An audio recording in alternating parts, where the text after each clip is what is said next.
Obedient are gearing up for a mega rally in Lagos this Saturday. The mega rally by the Labour Party will be hosting thousands of youth who had participated in social justice protests and are looking for a Nigerian president, the person of Peter Obi, the presidential flag bearer of the party, who would back their calls for change in government of the ruling All Progressive Congress APC. So joining us now to discuss the Labour Party mega rally in Lagos tomorrow is Sola Ebiseni, Southwest Zonal Coordinator, Labour Party, and General Secretary General, I should say, Affinity.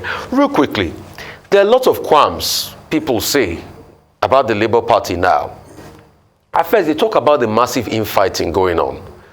Most of the rallies that were held in some northern states, the governorship candidates didn't even align with the presidential candidates. That's number one. Two, the APC always make bones about how scanty Labour Party rallies are, all right, in the northern part of the country. They also say it's a testament to the fact that there's no structure and everything. What will be different about Lagos? Well, first and foremost, I do not share the view that Labour Party rallies are scanty in the northern part of the country. Those who say so probably do not really face the reality of what Labour Party has become. Labour Party is the umbrella for the obedient, as we call it. And it has a lot of components, which themselves are formidable groups on their own. If anybody watch what Labour Party pulled in Plateau, what we did in Taraba, what we did in Kaduna, such a person cannot honestly come and say we're not doing well in the northern part of the country. There are political parties which has reduced his own campaign to town hall meetings in areas where they know that they do not have advantage. But we are saying that Labour Party cuts across the 36 states of Nigeria because it is basically a party of the Nigerian youth, what they call the Sorosoke generation. And because Lagos is peculiar, and that is why we call it a mega rally that is coming up tomorrow. The agitation of the Nigerian youth for a change of government, to do things differently for the future of this country, of course, started from Lagos, and they have demonstrated in different ways. They have conducted 5 million man marches across the 20 local governments of Lagos.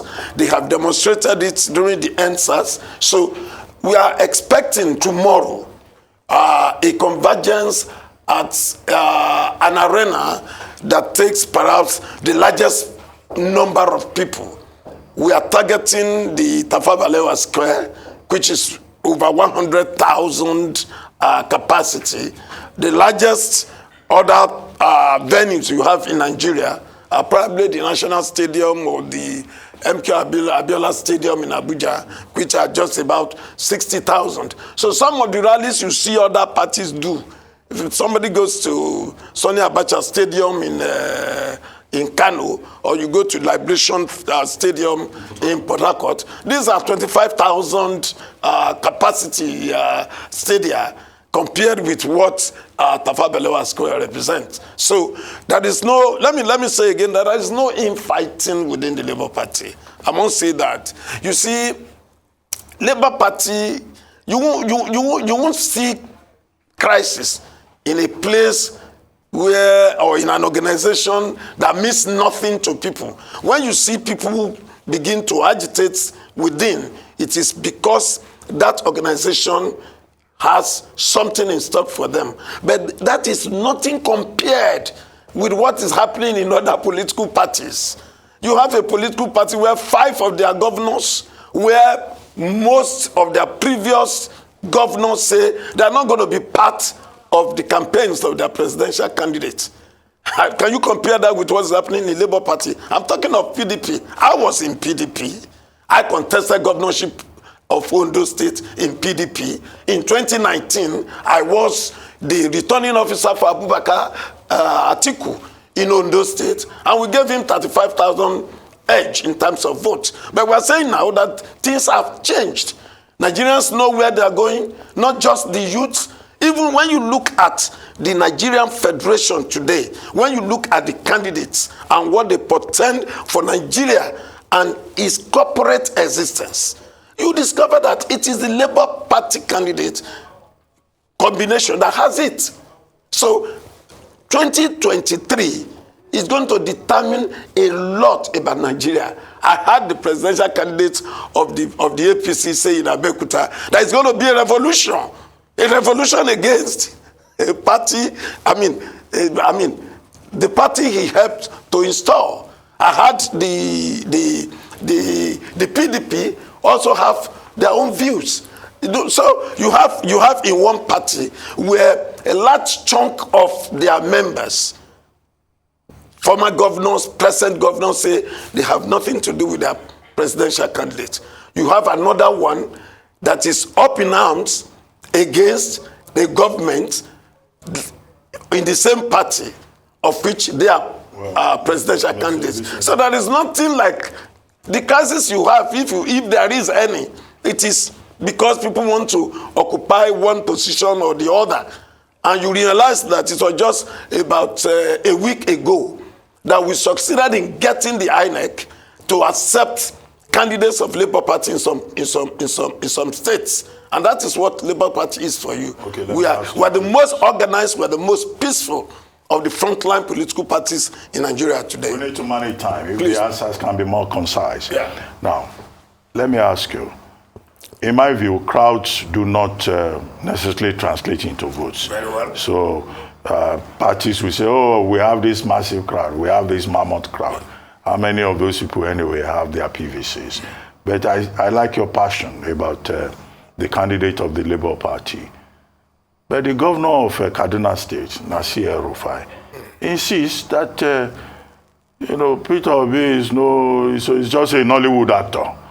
And that those of you who are supporting him, your passion is misplaced because he cannot even get more than 1%, 5%, in some parts of the country. That he will only win in the, maybe in the southeast. And so why are you following a Nollywood actor? That's number one. Number two, there is a group called the Affinity Youth Council. I saw something about them. They're claiming that they are mobilizing about 127 youth groups or more to be at the rally for the Labour Party in Lagos tomorrow. Is there now an obedient wing of Affinity? So is that body known to the Affinity mainstream as the obedient arm of Affinity? And after the election, what will happen to that arm of Affinity? Yeah, thank you very much, Ben. First about Governor El-Rufai. I had Robert Clark SCN discussing this morning of the relationship between principal and his agent. Peter Obi is our principal as far as Labour Party is concerned, and he has answered El-Rufai that it's a pity that El-Rufai belongs to one of such groups that do not believe or that do not know that it takes very intelligent people to act. So he had just dismissed Nollywood actors as unserious people. And Peter Obi has answered him that, oh yes, he would love to be so identified and to do much about that part of the Nigerian life, so much because of even what it brings to Nigeria in times of revenue. But be that as it may, I think El-Rufai is a man to watch in the present political activities that's going on. When you come on air as a governor and you dismiss a whole faith in the entire northern part of Nigeria and say they are insignificant, and you look at the whole of the southeast and say they are not less than 10% of the voters in a particular state in the north, and you call up your presidential candidate and say he's being harassed and they're going to stop him, there are moves to stop him by the same government. I am surprised that Ashwajon and his people are not seeing El-Rufai as a fifth columnist, an agent provocateur that is attracting enmity to his presidential candidates. And those who continue to celebrate him do not see him as a very dangerous personality within their camp. But being that as it may, one of the things he said, and which are really of interest to me, is the need for the restructuring of the Nigerian Federation. The need for, because the way he was talking arrogantly is to say that, oh, some parts of Nigeria can never make it to the presidency. And it is because of the structure that is in place, which appears to favor him. But we will show him at the election that he particularly does not understand Nigeria. Peter Obi is going to win this election on the 25th of February. Peter Obi is going to win this election. He's the next president of Nigeria. And compare him with other candidates, just in a minute. There is no such candidate among the frontline candidates today that has the kind of character and capacity of Peter Obi. He's the only candidate that nobody is talking anything about. He's the only candidate you cannot say, oh, I don't want to say some of the accusation. This one, you are a drug peddler. This one, you are a thief, and all of such allegations. Nobody is able to say anything about Peter Obi. Peter Obi said he ran governorship of Anambra State for 8 years. But people have got accusations of the Pandora paper, which has come to explain here. Let them bring whatever paper. So that's what. Let them bring whatever paper. At the end of the day, this man said he was governor in Anambra State, and since he left government, he has not taken pure water. Okay. From government. He does not have an inch of land. I need you to respond to the question about the youth wing. The youth wing, the Affinity youth wing. Yes, Ruben, you are Affinity yourself. You know. Yes, you know that Affinity does not have any youth council. It does not have any youth group. But the name of Affinity is attractive enough for people to use, to mobilize for Peter Obi. To that extent, we have no problem. We have no problem with it at all. They are youths, they are Yoruba youths who perhaps maybe they do not feel themselves accessible enough to the Affinity mainstream. And because Affinity has now come to embrace Peter Obi, or the parent body has declared for Peter Obi, what are the children doing? So they have gone on their own to create a council for the purpose of mobilizing, and they said they are bringing 125,000 people to the TBS arena. They are welcome. Okay, I mean, that's for, you know, the watchers and political watchers to see if they're going to get 125,000 people. And you said he's the next president. Peter Obi is the next president. He's the next president. It's the people of Nigeria that will decide that. We can't call anyone the next president. You and I are Nigerians. There are other millions of Nigerians watching. But two things I would like to say also. Talking about Peter Obi and Afenifere backing him, let's not forget there's still a debacle as regards the endorsements. Part of Afenifere, Fashion has endorsed Bola Ahmed Tinubu. You can't run away from that. And this Afenifere, you are saying Afenifere is for Peter Obi. Who is Afenifere for really? Tinubu or Fashion? That's number one. Secondly, next year poll says Peter Obi has a path to the presidency. Fitch Solutions did a poll and said Tinubu has a path to the presidency. What would you say about those two polls? I didn't get your last point. Secondly, next year polls said Peter Obi has a path to win the presidency. In fact, will win the presidency. Right. Or probably there's going to Fitch says there's going to Tinubu has a path to win the presidency, or there's going to be a runoff. Fitch Solutions, it's a London-based organization, says there's going to be Tinubu has a path to win the presidency, or there's going to be a runoff. Which of the? I want you to speak to the two different polls and also talk to me about who is Afenifere for, Tinubu or Peter Obi, because there's been endorsement for Tinubu and Peter Obi in the Afenifere fold. Well, I've been here 2 times on this issue of whether Afenifere or who Afenifere has endorsed. And we have put that to rest, that there is only one Afenifere. There are no 2 Afeniferes. There is only one Afenifere, and that Afenifere has endorsed Peter Gregory Obi. We're not going to dwell on that. And since that time, the only voice you have been hearing in the Nigerian public space is a voice of Chief Ayo Adebanjo, who leads the Affinity now.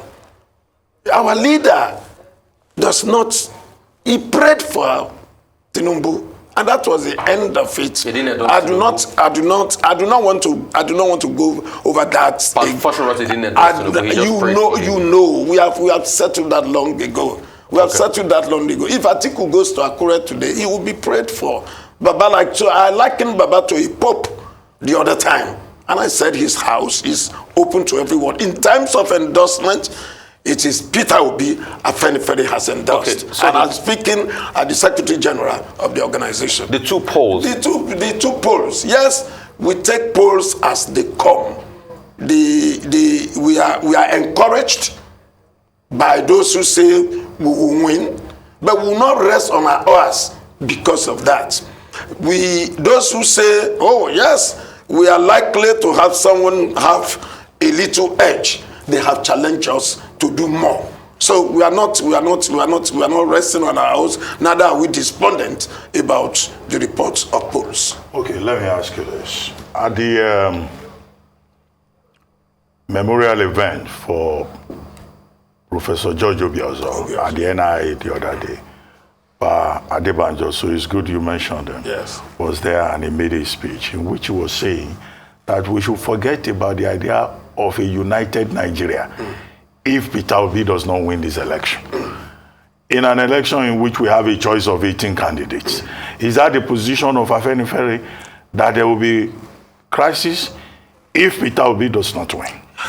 Well, Ayo Adebanjo, as far as Nigeria is concerned, is an oracle. And he is being prophetic about what may likely happen to this federation if we continue to deprive a group of Nigerians, a sizable chunk of Nigeria, the sense of belonging. It's not about where Peter Obi comes from. But you said forget Nigeria if you don't vote for Peter Obi. Nigeria is on the edge. Is it not clear that Nigeria is on the edge?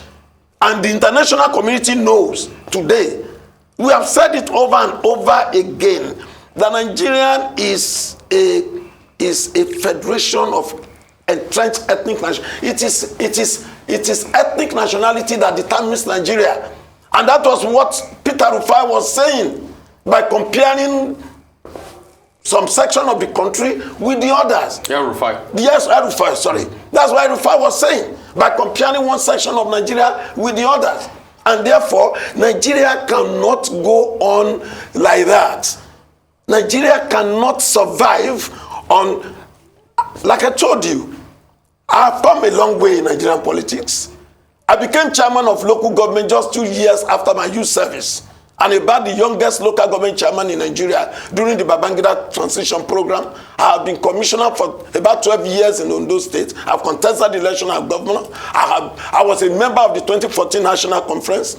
That National Conference, for instance, everything that was debated there is how to move Nigeria forward and give every group a sense of belonging. We were there. I belong to the same committee. Ayu, the current national chairman of the PDP, was the chairman of the political and electoral committee, of which I was a member. And everything that was discussed at the various committees was how do we move Nigeria forward. To move Nigeria forward, the presidency of Nigeria should be zoned on north-south basis and then percolating down to the regions. And therefore, without being pedantic or without wanting to repeat myself about what I've said here and there, we said Obasanjo did it for Southwest, Yar'Adua and Buhari did it for the North, Jonathan did it for the South-South. It is the turn of the Southeast. And so many people in Nigeria had come to that reality. The Southern and the Middle Belt Forum leader says that is Southeast, it is Peter Obi. Obasanjo says it's Peter Obi. T.Y. Danjuma says it's Peter Obi. Who else in Nigeria Apart from those who just have love for power, who else in Nigeria has endorsed any of the other presidential candidates? Those of our leaders, both current and past leaders, who are endorsing Peter Obi, they know within themselves nobody can be more Nigerian than President Obasanjo. Well, he has said it over and over again. Even sometimes the Yorubas quarrel with him. Oh, that you are not. But he has come to 11 and said, look, if this country must move forward, you read him. He said, denial of Peter Obi of the next presidency has a lot to say if Nigerians corporate existence. But whatever happens at the end of the day, that should not translate to the end of Nigeria. Oh, well, you know, this country must survive. Well, this country must survive with all of us having a sense of belonging to the Federation. On that note, we'd like to thank you very much, Mr. Sola Ebiseni of Affinity and strong supporter of the presidential candidate of the Labour Party. Yes, thank you, Ruben. We are inviting Nigerians to Tafawa Balewa Square tomorrow from 10 a.m. 120,000 capacity. That is what we are expecting for Peter Obi. It's going to be a mega rally. Thank you very much, Mr. Ebiseni.